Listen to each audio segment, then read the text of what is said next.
दोस्तों आपके उत्तर प्रदेश से संबंधित एग्जाम के लिए उत्तर प्रदेश स्पेशल पर आज हम आपसे बात करने के लिए उपस्थित हुए हैं और आज आपकी उत्तर प्रदेश स्पेशल में हमारी यह पहली क्लास है। जैसा कि आप देख पा रहे होंगे और पहली क्लास में हम लोग थोड़ा आपके यूपी यानी उत्तर प्रदेश के इंट्रोडक्शंस के बारे में बात करेंगे, परिचय के बारे में बात करेंगे। देखिए क्या होता है कि सीधे मेन टॉपिक पर पहुंचना उचित नहीं होता, पहले मोटा मोटा इंट्रोडक्शन ले लेते हैं उत्तर प्रदेश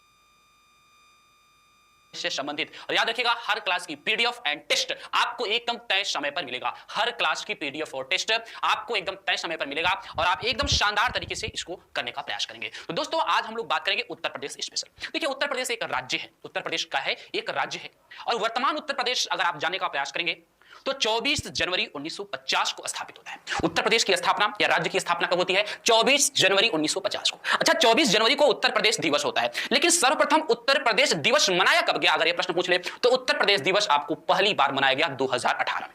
कब मनाया गया? 24 जनवरी 2018 को पहली बार उत्तर प्रदेश दिवस मनाया गया। दोस्तों फिर राज्य का जब राज्य पुनर्गठन आयोग पारित किया गया तो राज्य का फिर दोबारा से पुनर्गठन हुआ 1 नवंबर 1956 को, लेकिन राज्य जो था जैसा था वैसा ही है। आपको पता होना चाहिए कि आपका उत्तर प्रदेश क्षेत्रफल की दृष्टि में भारत का चौथा सबसे बड़ा राज्य है और जनसंख्या में पहले स्थान पर है। क्षेत्रफल में सबसे जनसंख्या में पहले और क्षेत्रफल में चौथा बड़ा राज्य है। लगभग भारत के संपूर्ण क्षेत्रफल का 7.33% यानी 7.33% क्षेत्र कहां पर है? आपके उत्तर प्रदेश में है। यानी क्षेत्रफल की दृष्टि से आपका चौथा और जनसंख्या की दृष्टि से आपका कौन सा राज्य है? पहला राज्य है। दोस्तों आपको यह पता होना चाहिए कि आपके उत्तर प्रदेश की सीमा से, आपके उत्तर प्रदेश की सीमा से कुल 8 राज्य और एक केंद्र शासित प्रदेश की सीमा मिलती है और साथ ही साथ एक देश की भी सीमा मिलती है। आपके पीसीएस, आरओ, यारो, बीएड जो भी एंट्रेंस आप देते हैं, हालांकि जो आप दे रहे हैं जिस एग्जाम के लिए आपको मैं पढ़ा रहा हूं, तो ये तो आपको समझ में आना चाहिए, लेकिन आपको यह थोड़ा समझना होगा कि यह प्रश्न आपके आईएएस 2015 में भी पूछा जा चुका है। ध्यान दीजिएगा कि उत्तर प्रदेश कितने राज्यों की सीमाओं को स्पर्श करता है। हालांकि वहां राज्य दिया था तो विद्यार्थी कंफ्यूजन हो गए, सब लोग 9 को टिक लगा कराए, जो कि गलत हो गया। राज्य तो 8 ही है ना,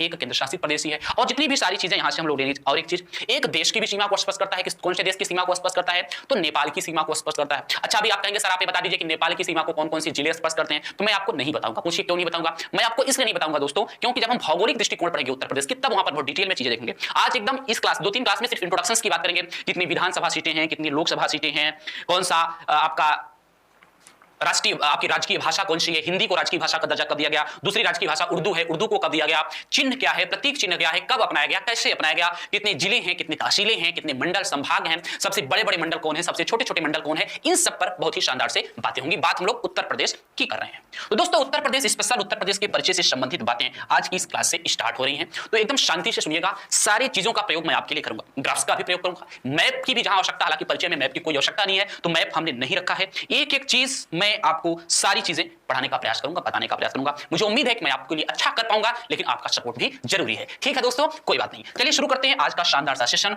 उत्तर प्रदेश के बारे में। थोड़ा सा इसको मोटा कर लेते हैं। उत्तर प्रदेश के बारे में, उत्तर प्रदेश क्या? उत्तर प्रदेश देखिए दोस्तों, उत्तर प्रदेश भारत का सबसे बड़ा राज्य माना जाता है। देखिए दोस्तों मेन चीज होती है जनसंख्या। सबसे बड़ा राज्य का मतलब विधानसभा की सर्वाधिक सीटें यहां पर है। अच्छा सीटें क्यों? क्योंकि सीटों का निर्धारण जनसंख्या के हिसाब से किया जाता है। जनसंख्या ज्यादा है इसलिए सीटें ज्यादा है। वर्तमान उत्तर प्रदेश को पहले किस नाम से जाना जाता था? जब हम लोग उत्तर प्रदेश के ऐतिहासिक दृष्टिकोण की बात करेंगे तो दोस्तों उत्तर प्रदेश को यूनाइटेड प्रोविंस कहा जाता था। पहले किस नाम से इसको जानते थे? तो पहले हम लोग इसको जानते थे संयुक्त प्रांत के नाम से।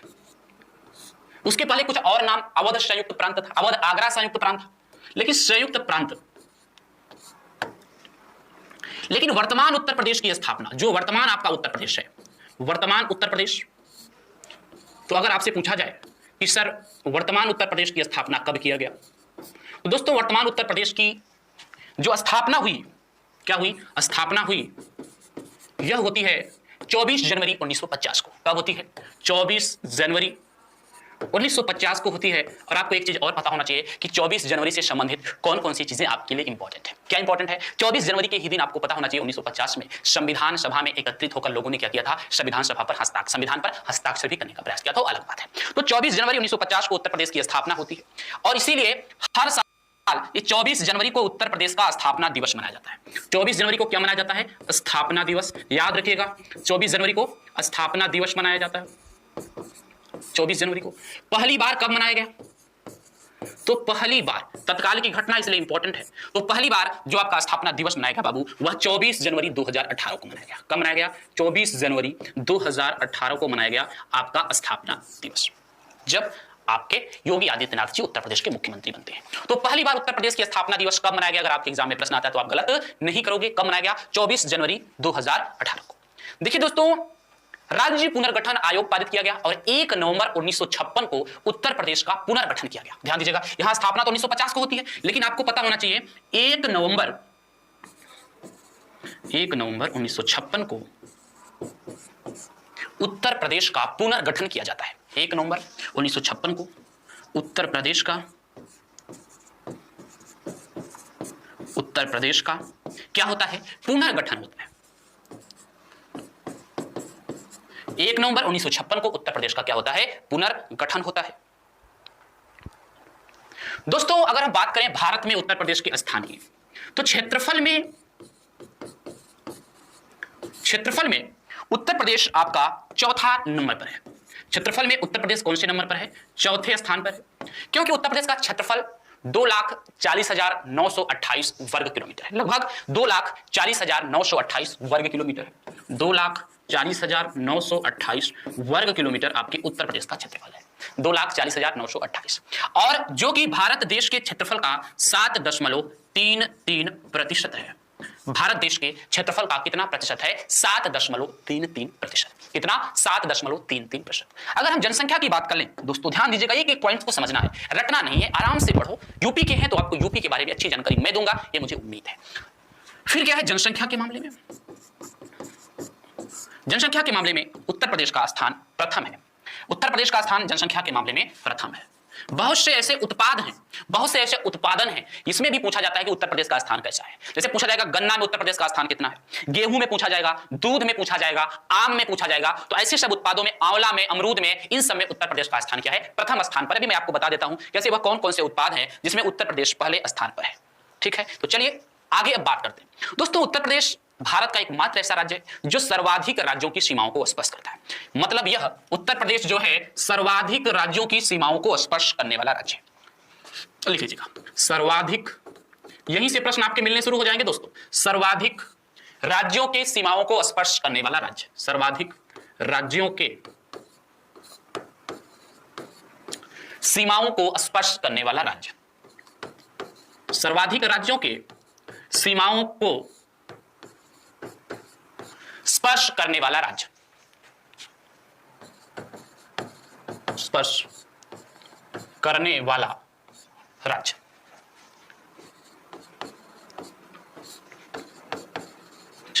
कितने राज्यों भैया?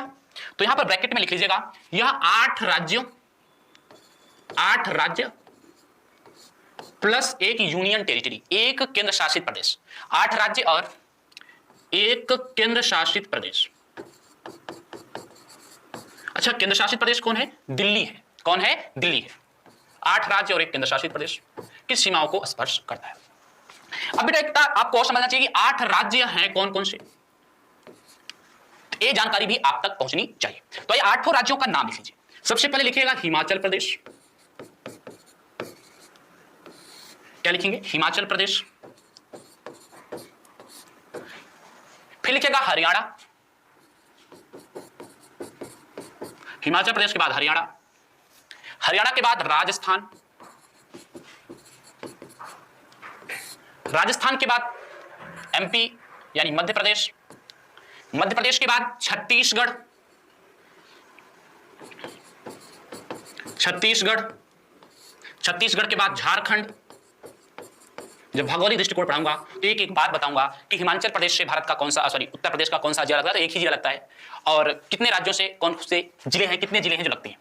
झारखंड के बाद बिहार में भी 7 राज्य हो गए होंगे, 1 2 3 4 5 6 7। एक राज्य और है जो उत्तर प्रदेश से ही बना है, उसका नाम है उत्तराखंड।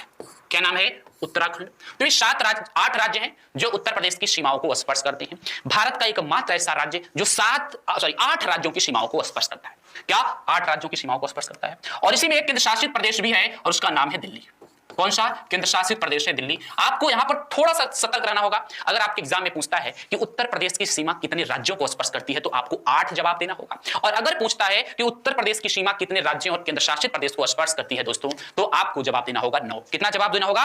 9 जवाब देना होगा। देखिए, अगर हम उत्तर प्रदेश में बात कर लें हिमाचल प्रदेश की, तो जो हिमाचल प्रदेश है वह सबसे छोटी सीमा वाला देश है। सबसे छोटी सीमा रेखा किसके साथ है? उत्तर प्रदेश की। हिमाचल प्रदेश उत्तर प्रदेश का एकमात्र जिला है जो हिमाचल प्रदेश की सीमा को स्पर्श करता है। उस जिले का नाम है सहारनपुर। ध्यान दीजिएगा दोस्तों, उस जिले का क्या नाम है? सहारनपुर, जो मात्र एक जिला है जो हिमाचल प्रदेश की सीमा को स्पर्श करता है। सबसे छोटी सीमा किस राज्य के साथ है यूपी की? तो वह है हिमाचल प्रदेश के साथ। सबसे बड़ी सीमा किसके साथ है? एमपी के साथ है, मध्य प्रदेश के साथ है। सबसे लंबी सीमा रेखा, तो सबसे लंबी सीमा किसके साथ है? मध्य प्रदेश के साथ। सबसे छोटी हिमाचल प्रदेश के साथ। तो अब आप क्या बताएं, यह स्थलरुद्ध राज्य है या सिर्फ राज्यों तक ही सीमित है या किसी देश की भी सीमाओं को स्पर्श करता है? तो यह देश की सीमा, यह नेपाल की सीमा को स्पर्श करता है। यह एकमात्र देश नेपाल की सीमा को स्पर्श करता है।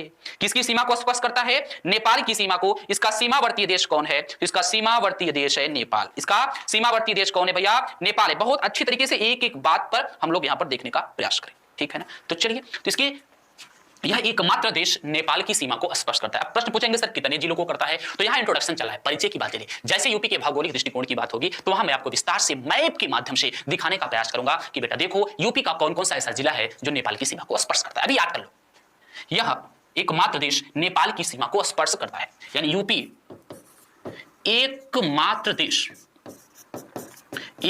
देश नेपाल की सीमा को स्पर्श करता है। नेपाल की सीमा को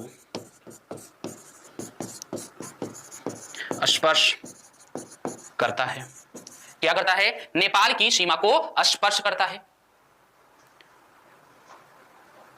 अब देखिए हम लोग क्या यहां पर समझने वाले दोस्तों, उत्तर प्रदेश का एक जिला है सोनभद्र। उत्तर प्रदेश का एक जिला है सोनभद्र, जो भारत का एकमात्र ऐसा जिला है जो 4 राज्यों की सीमाओं को स्पर्श करता है। 4 राज्य, एक जिले के चारों ओर 4 और एक यूपी 5वां तो है ही है, मतलब 4 अतिरिक्त राज्यों की सीमाओं को स्पर्श करने वाला जिला है सोनभद्र, ठीक है ना? तो आइए, सोनभद्र जिला का नाम है एकमात्र, भारत का एकमात्र ऐसा जिला जो 4 राज्यों की सीमाओं को स्पर्श करता हो। क्या? भारत का एकमात्र ऐसा जिला जो 4 राज्यों की सीमाओं को स्पर्श करता हो। अब 4 राज्य कौन कौन से हैं तो ये भी मैं आपको बताऊंगा। एक है मध्य प्रदेश, एक है छत्तीसगढ़, एक है झारखंड, एक है बिहार। 4 राज्य, मध्य प्रदेश, छत्तीसगढ़, झारखंड और बिहार। भारत का एकमात्र ऐसा जिला, नोट्स बना लीजिएगा दोस्तों, आपको मैं पीडीएफ दूंगा, लेकिन अगर आप अपने से हैंड रिटन नोट्स बनाते हैं दोस्तों तो आपके लिए बहुत ही ज्यादा हेल्पफुल होने वाला है। भारत का एकमात्र ऐसा जिला, भारत का एकमात्र ऐसा जिला, भारत का एकमात्र ऐसा जिला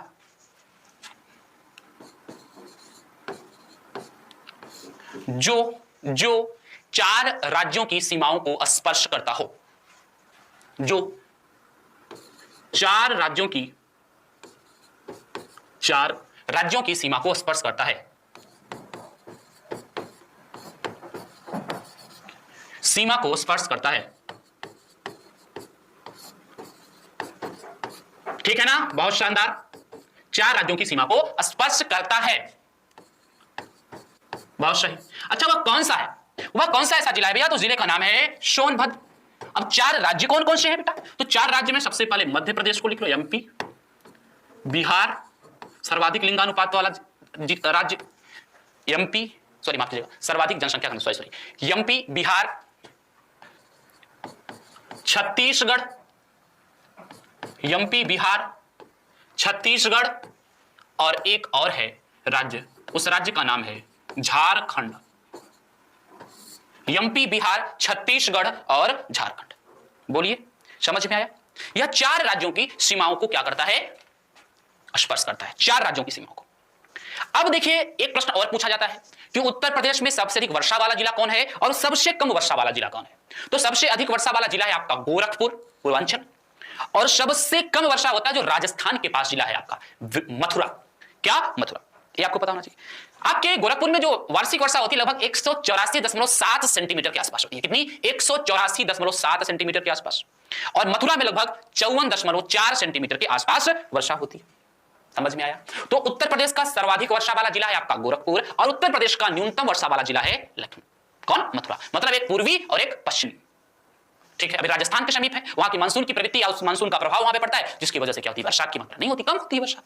तो सर्वाधिक वर्षा वाला जिला, ध्यान दीजिएगा, सर्वाधिक वर्षा वाला जिला, सर्वाधिक वर्षा वाला जिला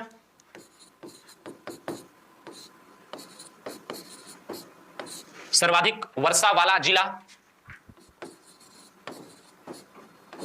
कौन है? तो दोस्तों सर्वाधिक वर्षा वाला जिला है आपका गोरखपुर। गोरखपुर। यूपी में हम जिला दर्शन की भी बात करेंगे, एक एक जिले के बारे में आपको पढ़ाऊंगा, एक एक जिले के बारे में। हो सकता है एक दिन में 2-3 जिलों को पढ़ा दूं, तो 75 जिले हैं आपके, तो 10-12 दिन में तो मैं जिला ही पढ़ा दूंगा पूरे। आपको कुछ भी कहीं से प्रश्न पूछे, आपका जवाब सही होना चाहिए। साथ ही साथ one district one product, ODOP भी आपके लिए बड़ा इंपॉर्टेंट है, तो हम लोग ओडीओपी में भी चर्चा करेंगे। उसकी सीरीज है, उसमें सीरीज में ही पढ़ाऊंगा, तो उसमें आपको मिल जाएगा। अच्छा, गोरखपुर में जो औसत वार्षिक वर्षा होती है वह 184.7 सेंटीमीटर के आसपास होती है। कितना होती है? 184.7 सेंटीमीटर, लगभग 184.7 सेंटीमीटर के आसपास लगभग वर्षा होती है वहां पे। यूपी का सबसे कम वर्षा वाला जिला कौन है? न्यूनतम वर्षा वाला जिला कौन है? तो मथुरा है। मथुरा में सबसे कम वर्षा होती है, तो लिख लीजिएगा न्यूनतम वर्षा वाला जिला कौन है? तो मथुरा है।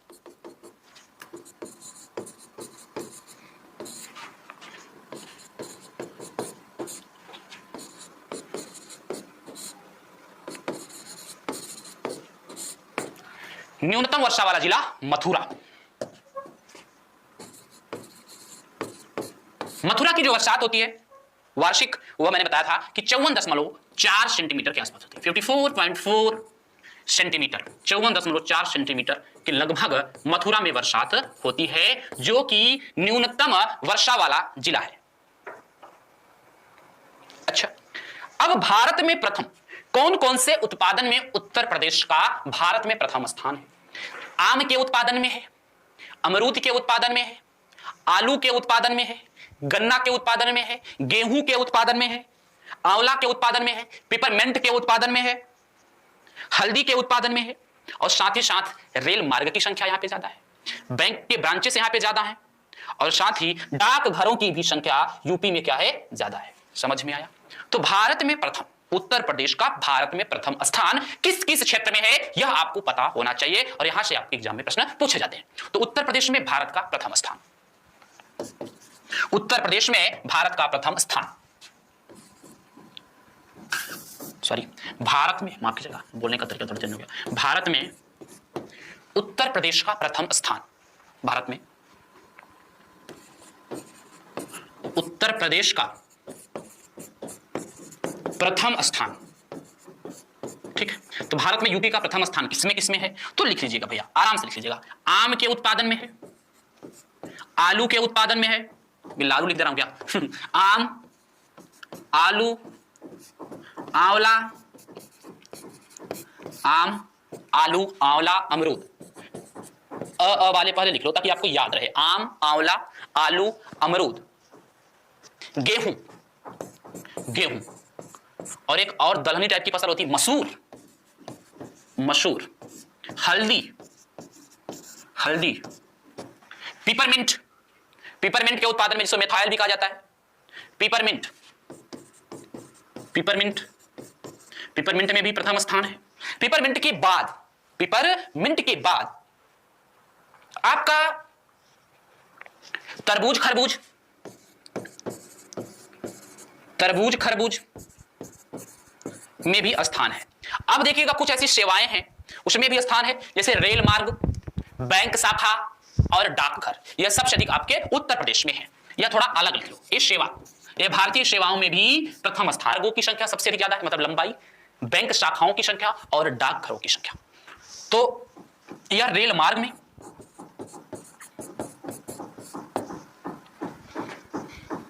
बैंक शाखा में, रेल मार्ग, बैंक शाखा और डाकघर, रेल मार्ग, बैंक शाखा और डाकघर, यह उत्तर प्रदेश में आपके प्रमुख नंबर 1 पर है। अब हम लोग किस पर बात करने वाले हैं? हम लोग बात कर लें कि उत्तर प्रदेश की राजधानी जो लखनऊ हुई कब से हुई? 1935 से हुई।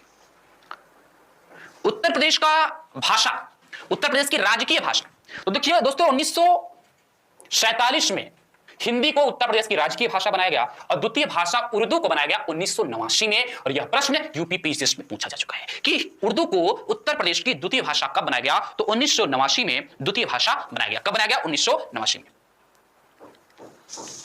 और जो उत्तर प्रदेश का प्रतीक चिन्ह है, एक वृत्त में 2 मछली, तीर और धनुष, गंगा यमुना की धाराएं, इस टाइप का, उसको 1938 में अपनाया गया। कब अपनाया गया? 1938 में अपनाया गया। उत्तर प्रदेश का राजकीय पशु क्या है? तो बारहसिंघा है। राजकीय पक्षी क्या है? सारस या क्रौच है। राजकीय पुष्प क्या है? पलाश है, जिसको 4 जनवरी 2011 से अपनाया गया। वृक्ष क्या है? अशोक है। खेल क्या है? हॉकी है। नृत्य क्या है? कथक है। ये सब छोटी छोटी बातें भी आप सभी को पता होना चाहिए और हम लोग इसी पर बात करेंगे, ठीक है? तो चलिए, तो उत्तर प्रदेश के प्रमुख चिन्हों के बारे में और जो प्रतीक हैं उसके बारे में हम लोग बात करेंगे, ठीक है ना? तो क्या है, देखिए, सबसे पहले उत्तर प्रदेश की राजधानी। उत्तर प्रदेश की राजधानी लखनऊ कब से बनी? तो 1938 से बनी। कब से बनी? 1938 से बनी।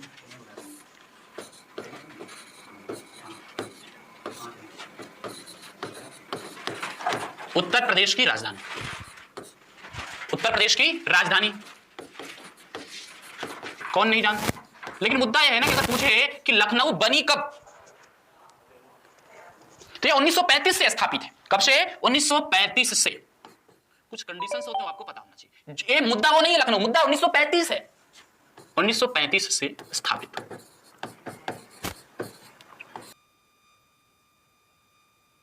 1935 से स्थापित। राजकीय भाषा, राजकीय भाषा 2 भाषाएं हैं, सबको पता है। उत्तर प्रदेश की 2 राजकीय भाषाएं हैं। अरे राष्ट्रीय नहीं भैया, राजकीय मतलब राज्य की राजकीय भाषा 2। प्रथम है हिंदी, जिसको 1947 में अपनाया गया। दूसरी है उर्दू, जिसको 1989 में अपनाया गया। प्रथम भाषा हिंदी, प्रथम भाषा यूपी की क्या है? तो यूपी की प्रथम भाषा है हिंदी। सॉरी, यूपी की प्रथम भाषा, यूपी की प्रथम भाषा है हिंदी। हिंदी को कब स्वीकृति मिली? 1947 में, 1947 में, 43 में। दूसरी भाषा या द्वितीय भाषा 2 ही है, ध्यान दीजिएगा, तीसरी मत कह देना सर। द्वितीय भाषा कौन सी है? तो द्वितीय भाषा है उर्दू। कौन सी है? द्वितीय भाषा है आपकी उर्दू, 1989 से। उर्दू, उर्दू कब? 1989। समझ में आया? जो प्रथम भाषा हिंदी है वह 1947 से है, द्वितीय भाषा उर्दू है, कब से है? 1989 से है। 1989 से है, 1989 से है। राजकीय चिन्ह क्या है? राजकीय चिन्ह है एक वृत्त में, एक वृत्त में मछली, तीर, धनुष। 1938 से अपनाया गया। कब से? 1938 से। राजकीय चिन्ह,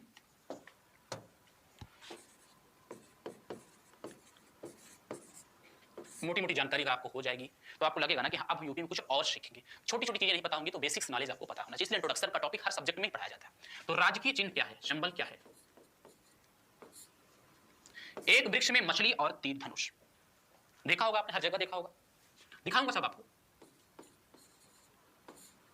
एक वृक्ष में, सॉरी, एक वृत्त में मछली और तीर धनुष, मछली और तीर धनुष। देखिए सबको पता है, सब बता देंगे, एक वृक्ष में, एक वृत्त में मछली और धनुष है और आपका धनुष मार है, ठीक है। लेकिन मुद्दा यह कब अपनाया गया, ये ज्यादा इंपॉर्टेंट है। तो यह 1938 में अपनाया गया। कब अपनाया गया? 1938 में। एक वृत्त में मछली और तीर धनुष, इसको अपनाया गया 1938, 1938 में। कब? 1938 में। समझ में आया? अब देखिएगा राजकीय पशु क्या है? बारहसिंघा है। आपका राजकीय पशु भारत का क्या है? बाघ है ना। भारत का क्या है? बाघ है। यहां का क्या है? बारहसिंग वाला जो होता है, बारहसिंघा। राजकीय पशु, राजकीय पशु। देखिए यहां से सीधे इंट्रोडक्शन की बातें होंगी और आपको कोई तरीका नहीं भाई, याद करना पड़ेगा। राज्य विशेष चीजें स्टैटिक होती हैं, याद करनी पड़ती हैं। राजकीय पशु क्या है? बारहसिंघा, बारहसिंघा। राजकीय भाषा हो गया, राजकीय चिन्ह हो गया, राजकीय पशु हो गया। राजकीय पुष्प, पहले राजकीय पक्षी सारस या क्रॉच भी कहते हैं उसको इंग्लिश में। राजकीय, और वहां की राजकीय पक्षी आपके उत्तर प्रदेश की तो सारस या क्रॉच, सारस अथवा क्रॉच, छोटी छोटी चीजें आप सबको पता होगी, लेकिन बताना मेरा काम है। बहुत से विद्यार्थी ऐसे भी होंगे जो पहली बार एग्जाम दे रहे होंगे, उनको नहीं पता होगा। तो उनको कैसे पता होगा भाई, कोई बताएगा तो। बताने के लिए तो आप लोग मेरे साथ एडमिट हुए, पढ़ने के लिए। अब देखिएगा क्या है अगला पॉइंट आपको यहां से क्या मिलेगा, यहां मिलेगा आपका राजकीय वृक्ष क्या है, राजकीय वृक्ष। तो राजकीय वृक्ष है आपका अशोक। कौन सा है, अशोक है। जैसे भारत का राजकीय वृक्ष क्या है, बरगद है, वैसे यहां का राजकीय वृक्ष क्या है, अशोक है। राजकीय पुष्प पलाश, जंगली एरिया में होता है, बसंत ऋतु में बहुत इतने बड़े बड़े जैसे छल्ले आकार में फूलता है। राजकीय पुष्प पलाश है जिसको 4 जनवरी 2011 को अपनाया गया। तो जो राजकीय पुष्प पलाश है, पलाश को 4 जनवरी 2011 को अपनाया गया। 4 जनवरी 2011 से लिख दो, 4 जनवरी 2011 से। अब क्या बाकी है, राजकीय खेल बाकी है, राजकीय नृत्य बाकी है,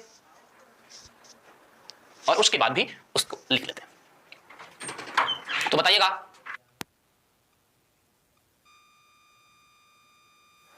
राजकीय खेल हॉकी है, देश का भी खेल हॉकी है, यहां का भी हॉकी है। राजकीय खेल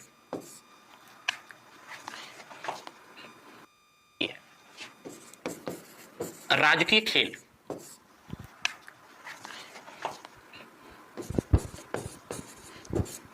राजकीय खेल क्या है भाई, तो राजकीय खेल हॉकी है। भारत का राष्ट्रीय खेल भी हॉकी।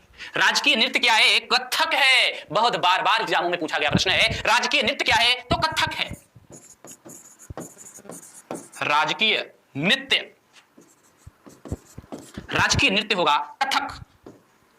राजकीय नृत्य क्या होगा, कथक। ठीक, चलो दोस्तों, अब हम लोग बात करेंगे राज्य के प्रशासनिक व्यवस्था में जो राज्य की विधानमंडल है।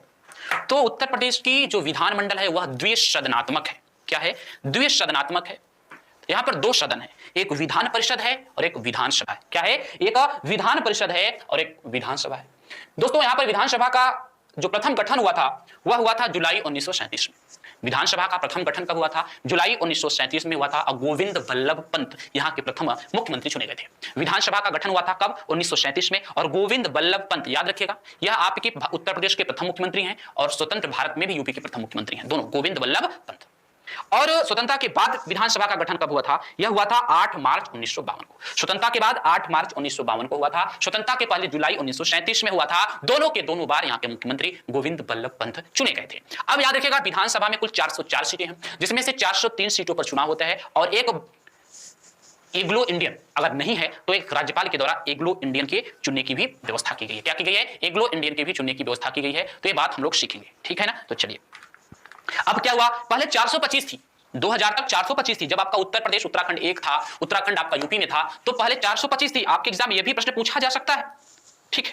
और विधान परिषद का भी गठन 1937 में ही पहली बार हुआ था। विधान परिषद की कुल संख्या वर्तमान समय में 100 है, और पहले इसकी संख्या 108 थी जब आपका उत्तर प्रदेश कहां था, उत्तराखंड उत्तर प्रदेश में ही था। लोकसभा की 80 सीटें हैं, राज्यसभा की 33 सीटें हैं। यह आप सबको पता होना चाहिए, ठीक है ना। अब सर्वाधिक विधानसभा वाला जिला कौन सा है, तो सर्वाधिक विधानसभा सिर्फ प्रयागराज जिले में है, और उस जिले में कुल 12 विधानसभा सीटें हैं। क्या, 12 विधानसभा सीटें हैं।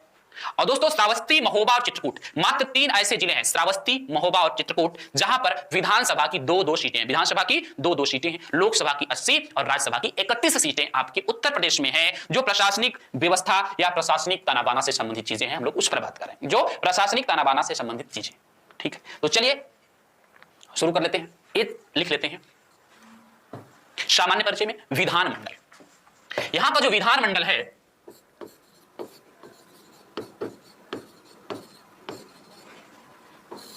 यूपी का जो विधानमंडल है,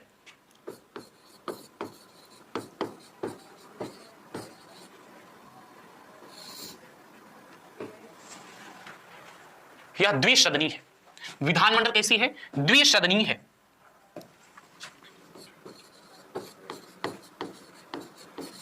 द्विसदनीय, द्विसदन का यहां पे विधानसभा और विधान परिषद दोनों है।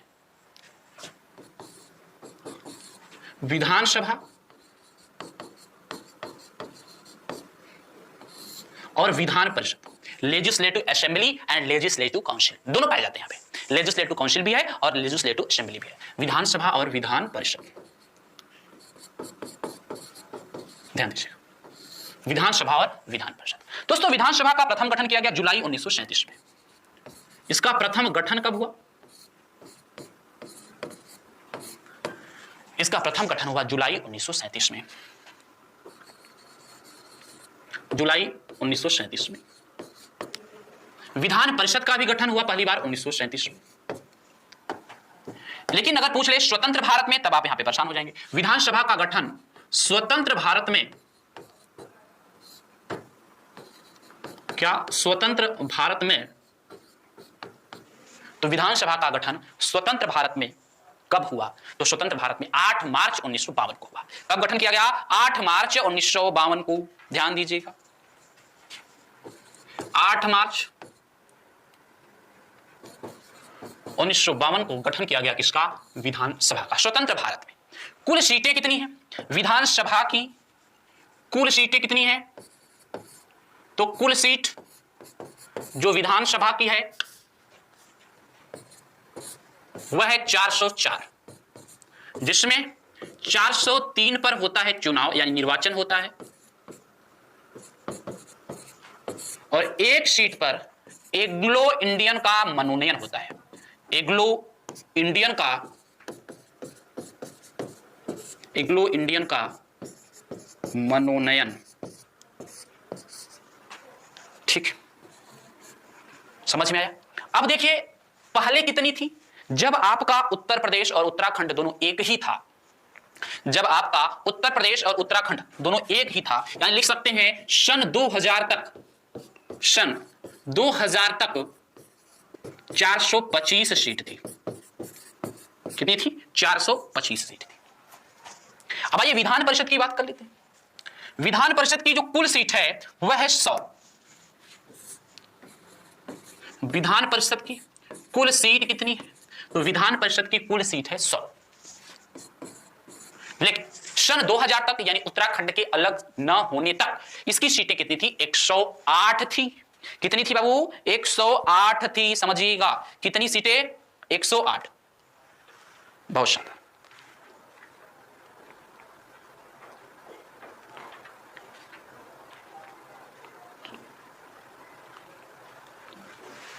अब देखिए, लेकिन अगर आपसे पूछा जाए कि सन 2000 तक कितनी थी, तो सन 2000 तक 108 थी।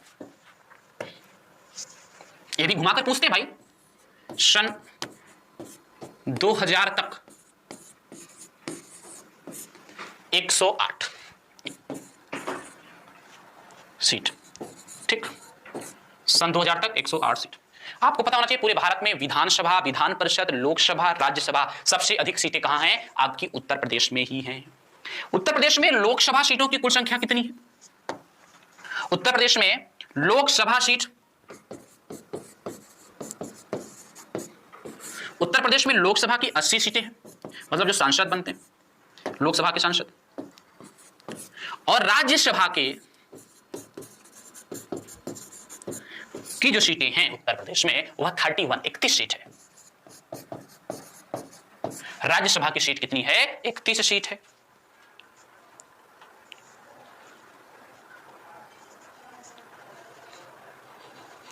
ठीक है, यहां आपने विधानसभा देखा था। विधानसभा की सर्वाधिक संख्या प्रयागराज जनपद में है, 8। कितने? सॉरी माफ कीजिएगा, प्रयागराज जनपद में 12 विधानसभा क्षेत्र है। यहां से 12 विधायक चुन करके जाते हैं। तो सर्वाधिक विधानसभा किस जिले में? भाई यूपी का है तो जिले की बात करेंगे। तो सर्वाधिक विधानसभा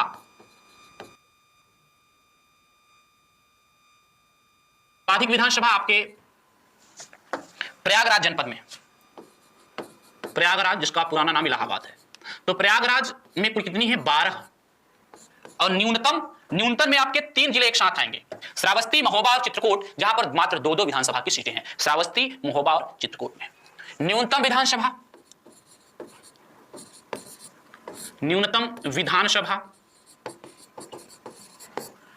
तो न्यूनतम विधानसभा में 3 जिले हैं भाई। 3 जिलों का नाम आप लिख लीजिए। कौन कौन से हैं? एक जिला का नाम है श्रावस्ती, एक का नाम है महोबा, बुंदेलखंड का है, और एक का नाम है चित्रकूट। श्रावस्ती, महोबा और चित्रकूट। और यहां पर विधानसभा की केवल 2-2 सीटें हैं। कितनी सीटें हैं? 2-2 सीटें। समझ में आया? बहुत सही।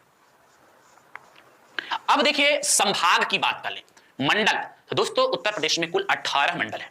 उत्तर प्रदेश में कुल कितने मंडल हैं? 18 मंडल हैं, 75 जिले हैं। 3 मंडल आपके ऐसे हैं जिसमें 6-6 जिले हैं, यानी सर्वाधिक जिलों वाला मंडल है आपका कानपुर, लखनऊ और मेरठ। कानपुर, लखनऊ और मेरठ के एक मंडल में 6-6 जिले हैं। और आपके 5 मंडल ऐसे हैं जिसमें सिर्फ 3-3 जिले हैं। एक बस्ती, आजमगढ़, मिर्जापुर, झांसी और सहारनपुर। बस्ती, आजमगढ़, मिर्जापुर, झांसी और सहारनपुर। बस्ती, आजमगढ़, मिर्जापुर, झांसी और सहारनपुर। ठीक है, तो चलिए लिख लेते हैं। मंडल या संभाग की संख्या, मंडल या संभाग, कमिश्नरी जिसको कह सकते हैं आप, मंडल या संभाग की संख्या, मंडल या संभाग की संख्या है 18। सर्वाधिक जिलों वाले मंडल, सर्वाधिक जिलों वाले मंडल,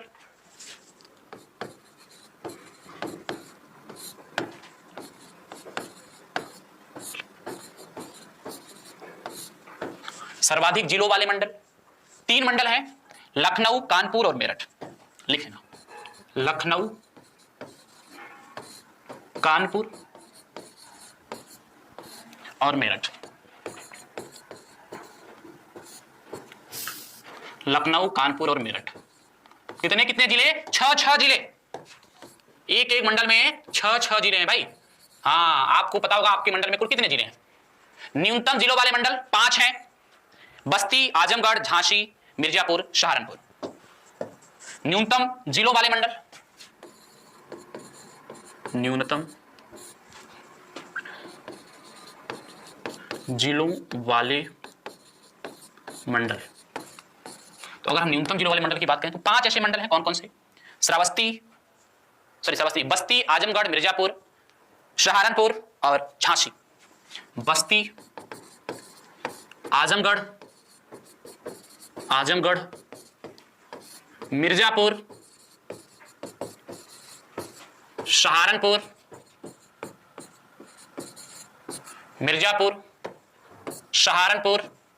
और झांसी। इन मंडलों में मात्र 3-3 जिले हैं। 3-3 जिले। कितने जिले? 3-3 जिले। अच्छा, कुल जिले कितने? तो कुल जिले आपके हैं 75। कुल जिले कितने? 75। सर्वाधिक तहसीलों वाला जिला कौन है? तो प्रयागराज। 8 तहसील है। सर्वाधिक, भाई सबसे बड़ा जिला है, तो सर्वाधिक तहसीलों वाला जिला कौन है? प्रयागराज। सर्वाधिक तहसीलों वाला जिला, सर्वाधिक तहसीलों वाला जिला है प्रयागराज। कितने? 8 तहसीलें। समझ में आया? दोस्तों इंट्रोडक्शन में हम लोगों ने बहुत सारी चीजें देखा, नाम देखा, सारी चीजें देखा। अब हम लोग मिलेंगे नेक्स्ट क्लास में। तब तक के लिए आप अपना ध्यान रखिएगा, अपनी पढ़ाई को अच्छी तरीके से करते रहिएगा। यूपी स्पेशल बहुत ही शानदार लगेगा। मुझे उम्मीद है कि आपको आज की क्लास अच्छी लगी होगी। फीडबैक भी जरूर दीजिएगा। फिर मिलते हैं नेक्स्ट क्लास में। Thank you. Best of